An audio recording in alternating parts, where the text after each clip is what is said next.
Hi everyone, I hope you guys are having a wonderful day so far. So you can't see me today just because I want to show you this really fun experiment. So I'm going to show you what you need, go get your goodies and come back. Alright, so the first thing we need on our tray is a plate. I'm using a white one so you can see nicely. You need a jug of water. You need some ground cinnamon. If you don't have cinnamon, you can use ground pepper or paprika. And then you need some soap. So I'm going to show you what's going to happen. Carefully pour.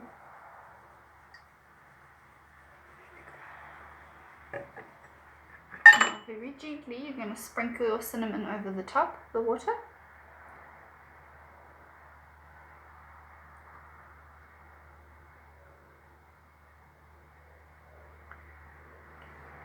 And now you can see that it doesn't separate when I put my finger in it. Can you see that? Now watch.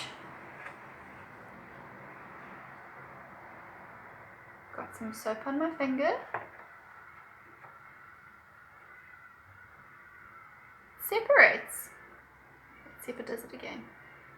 No, it only does it once. Can you see how it all separates? I hope you guys enjoy this experiment. Please let me know if your different spices work at home, and I look forward to seeing you in the next one.